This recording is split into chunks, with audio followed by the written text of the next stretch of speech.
Vidare tinokuchingamidzai zvekare kune chimwe chirongwa pano paZim Facebook Secrets and Confessions. Tadzoka zvekare nemamwe mamessages. Regedzai tibva tapinda mumamessages edu atadzoka takakubatirai.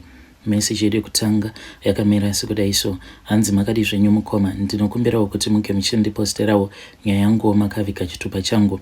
Inini ndiri mudzimai, ndine makore 34 years ekuberekwa. So ndakaroorwa nemurume wangu mushure mekunge taroorana taita vana vedu vaviri. Ndopa takabva tazouyawo kuno kuSouth Africa kwatiri kunyika kwevatorwa, tiri kuno kuCape Town. So inini nemurume wangu takazorambana zvedu. We have since broken up. We broke up, that was last year. Even though I broke up with my husband, but inini angu ndakazviudza kuti ndikuda kuti ndinge ndichingoramba ndakamusungirira pandiri. It is just that murume wangu iye munhuwo anonamata, saka kuti kumusungirira uko kwandakaita kunoti netsei, because he is a prayerful man. So murume wangu naiyewo anogara kuno kuCape Town, inini I am staying on the other side. So murume wangu uyu ndine zvituko izvo zvandakaisa pamusoro peupenyu hwake. The reason as to why ndakazoisa zvituko pamusoro peupenyu hwake enhau yekuti iye ava neumwe mukadzi uyo waava kugara naye, saka akatoenda kanomubvisira tsvakirai kuno. Zvinova zviri zvinhu zvekuti zvakabva zvatowedzera kunditsamwisa izvozvo. Ndikabva ndati ko sei aita zvinhu zvakadaro when I am still in love with him. So ndakabva ndazoisa chituko pamusoro peupenyu hwake, chituko chekuti iye he will never have a child nemukadzi uyo waari kugara naye, they will never have a child together. So the reason as to why ndakaisa chituko pamusoro peupenyu hwake enhau yekuti iye akaramba kugamuchira izvo zvandainge ndichimuudza kuti ndo zvandiri kusangana nazvo, because inini ndainge ndamuudza kuti ndainge ndava kusada kuti ndinge ndichiramba ndichingoita zvekunamata, ndainge ndava kuda kuti ndinge ndichitevedzera nzira dzechivanhu. So ndokubva azoramba iye akabva ati izvozvo haangazvigoni mutoro wacho, haakwanisi kuti ange achizoutakura. Ndikabva ndazomutuka, ndikabva ndati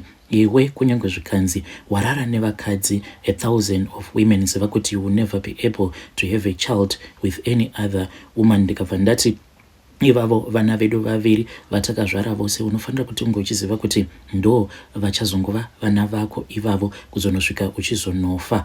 And I punished him nekuda kwekuti he could not accept me, and also iye haatozvizivi kuti the other side that I am fighting for kunyange ndisingadi, but I have to do this what I am doing, nekuti mweyawo uyo wacho wandakazoenda ndikanotengera mweya wenjuzu, now the spirit is the one that is controlling me. So ndakatanga ndiri paYouTube ndichitevedzerawo mamwe maprograms. Kune mamwe maprograms aya avo anoita zvekudzidzisa zvechivanhu, saka maprograms iwawo anodzidzisa zvechivanhu ndo andainge ndichitevedzera iwawo. Ndakazoti zvino ndazojoina rimwe group, but grupu iri ndakazorijoina paFacebook, because from YouTube ndo pandakabva ndazoya paFacebook ndokubva ndajoina rimwe group avo vanozviti vane manjuzu. Saka kwainge kuina vamwe gogo avo vainge vachidzidzisa vari muno muCape Town, ndokubva ndazojoina nawo group riya. So mugroup imomo mune vanhu vakasiyana siyana, asi vanhu vanoitawo zvechivanhu.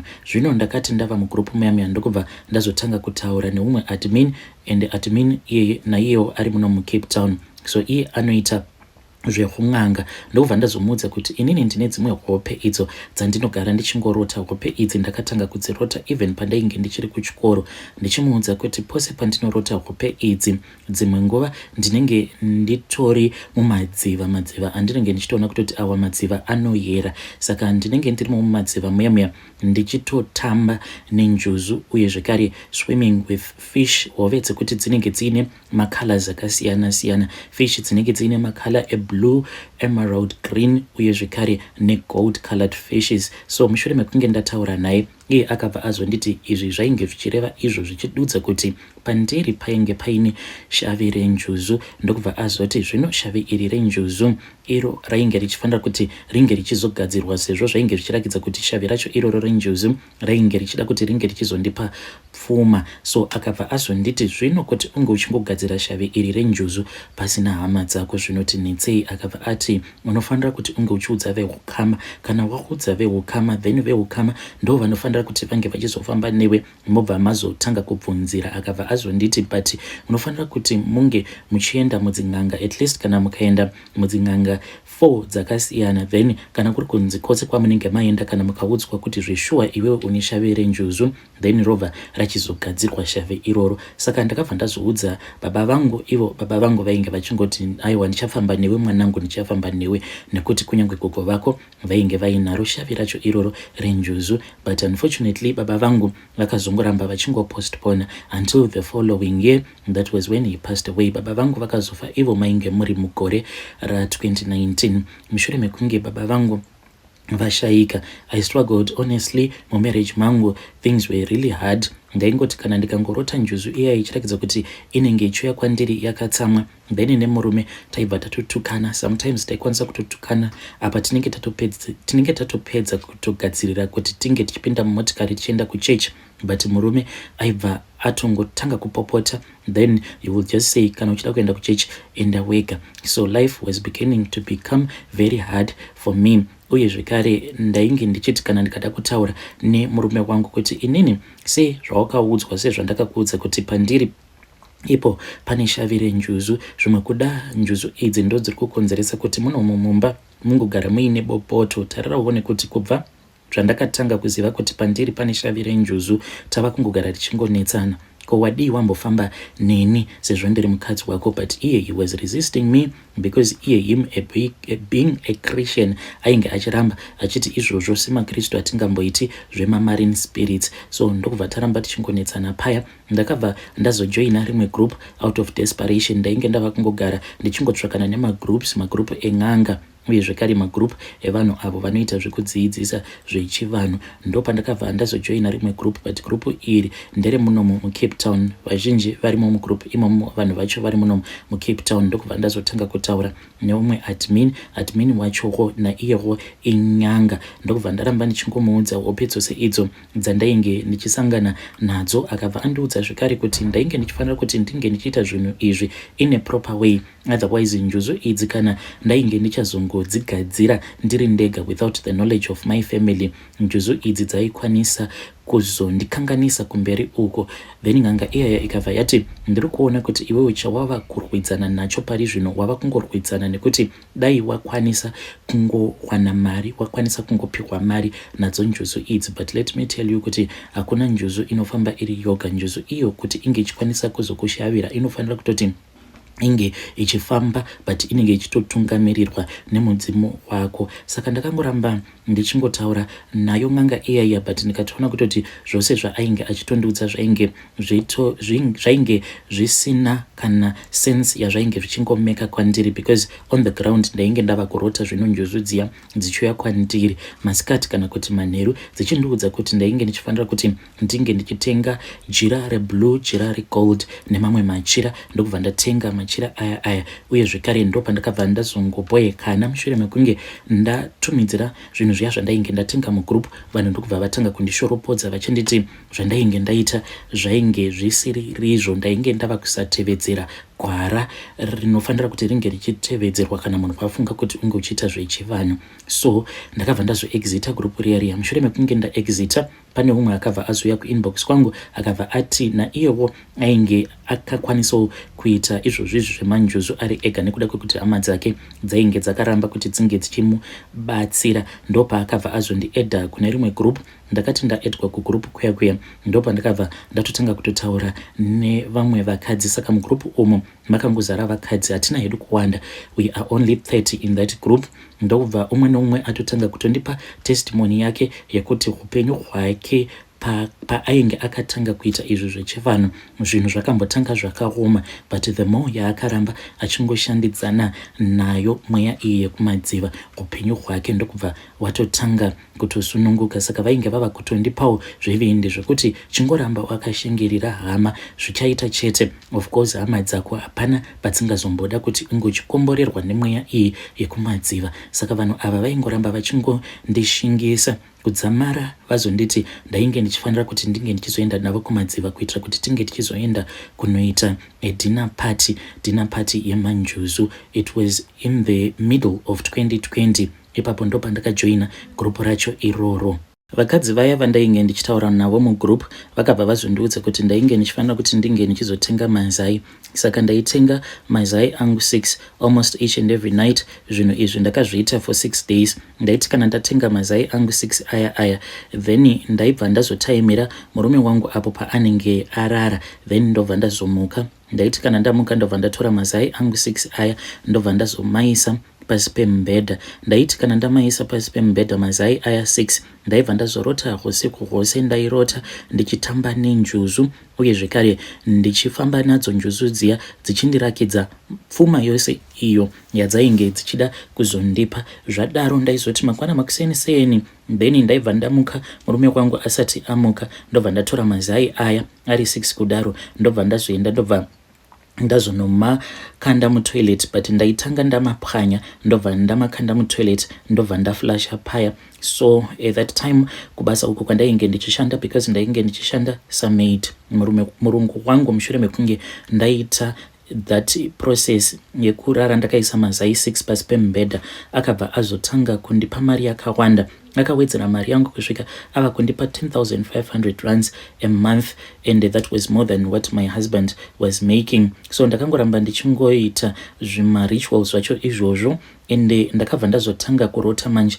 Ndainge ndava kurota ndichifamba ndichienda kumba kwa admin. Ndaiti kana ndasvika pamba paadmin, then admin aibva andiudza kuti ndainge ndichifanira kuti ndinge ndichigamuchira chete shavi iro remanjuzu randainge ndiinaro. Ndichimuti zvino ndorigamuchira sei, because already shavi iri ndinotoona kutoti riri kutondishandira. Tarai muone kuti kubasa uko ndakawedzerwa mari yangu yepay. Saka shavi iri hapana pandikamboriramba, ndakatorigamuchira one, but iye aingoramba achingoti kuda kuti unge uchirigamuchira chete shavi iroro. Then one day mugroup akabva azoti ndainge ndichifanira kuti ndinge ndichiendeswa kumadziva, ndokubva tazoronga paya. Vakabva vazoenda neni, it was on a Saturday makuseni ndakatobuda kumba kuma 5 am ndobva ndanyepera murume wangu ndikabva ndamuudza kuti ndainge ndanzi nemurungu ndinge ndichikasika kuuya kubasa.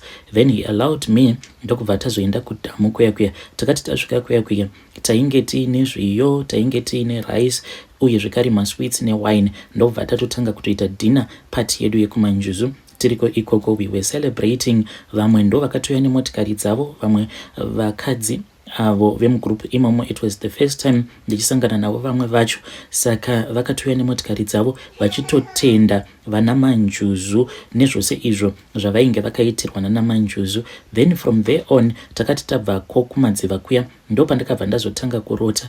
Ndainge ndorota zvino hope dzekuti ndaizviona ndiriko kuhope ikoko ndichifamba, but ndaizogomisidzira manje ndava kufamba nevakadzi vaya avo vandainge ndiinavo in that same WhatsApp group. Zvino ndaizoti kana ndamuka ndaibva ndazovabvunza kuti naimi hope dzose idzi dzandiri kurota, is it normal? Why is it ndichingoramba ndichingokurotai tichingofamba tichienda kune imwe nzvimbo but tinenge tisingasvikeko kunzvimbo kwacho ikoko?